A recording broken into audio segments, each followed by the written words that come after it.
Neste momento eu quero falar sobre a importância na Bíblia, a importância da Bíblia para um cristão genuíno, servo de Deus. E com base nisso eu quero ler no livro do profeta Oséias, capítulo 4, versículo 6. É um texto, um versículo que nos traz uma exortação e uma explicação de como podemos fracassar e, ao mesmo tempo, de como podemos ser verdadeiramente servos virtuosos, servos com virtudes da palavra de Deus.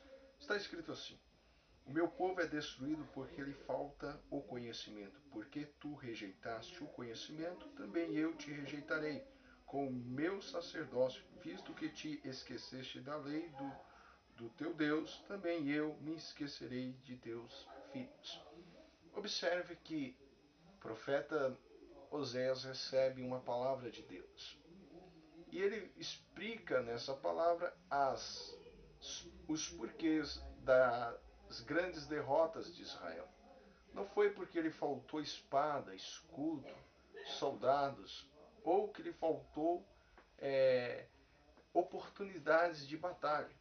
Mas toda a destruição que houve para com Israel foi simplesmente por rejeitarem a palavra de Deus. Estamos vivendo um tempo a qual há facilidades de obtermos o conhecimento da mesma, a palavra de Deus. Mas ao mesmo tempo, nós temos que ter a coerência e a vigilância de observarmos que, por mais é, circular que esteja o conhecimento da palavra entre os veículos de comunicação, entre os livros que são publicados, entre a facilidade de comprarmos a Bíblia, também temos a facilidade de pegarmos e às vezes nos depararmos com muitas heresias, muitos ventos de doutrina, muitos ensinamentos heréticos, muitos ensinamentos que não têm primoridades da palavra, não têm prioridades dos princípios e dos valores de Deus. Por isso, a Bíblia se faz necessária, é, se faz presente, tem que se fazer presente na vida de uma família. Você tem que se familiarizar com a Bíblia. O que é se familiarizar? É ter contato, é ter a Bíblia como sendo sua família, como fazendo parte do seu vocabulário, como fazendo parte. É lógico que eu não estou falando vocabulário de, de fazer da palavra de Deus uma linguagem religiosa. Não, não também falar da Bíblia como você tem que se vestir dos usos, dos costumes. Por isso se faz a necessidade de ser um bom recortador. Recortar a verdade ensinada e colocando de lado a cultura e aplicando esses valores hoje, na nossa atualidade, no tempo que vivemos. Por isso muita gente, quando se depara com a palavra de Deus, complica-se, porque aprende coisas baseado na cultura. E a cultura é aquele estado, naquela época que foi pronunciado a palavra de Deus. Mas a palavra de Deus não é uma mera cultura. Ela foi falada dentro de uma cultura. E hoje vivemos uma cultura totalmente diferente. Por isso nós temos que ter o mínimo de coerência quando lermos, quando estudarmos a palavra de Deus. Por isso eu falo, a Bíblia tem que fazer parte da sua família, do seu vocabulário, como eu disse, do seu viver.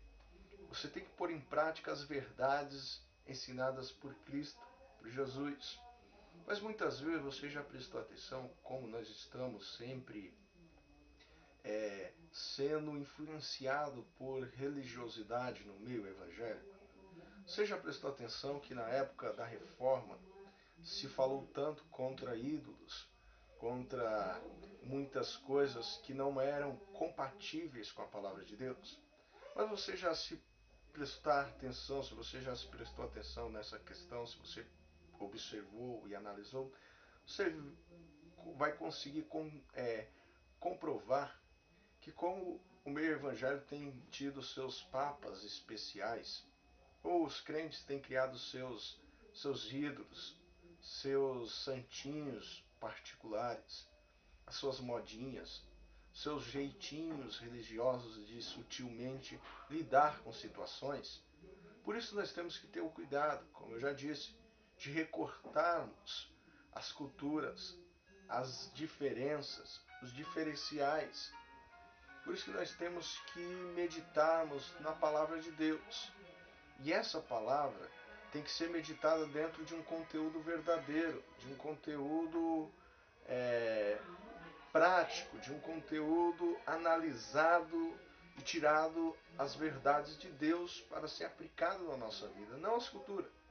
Quanto são as religiosidades, as igrejas que retiram a, a cultura e aplica dentro da prática.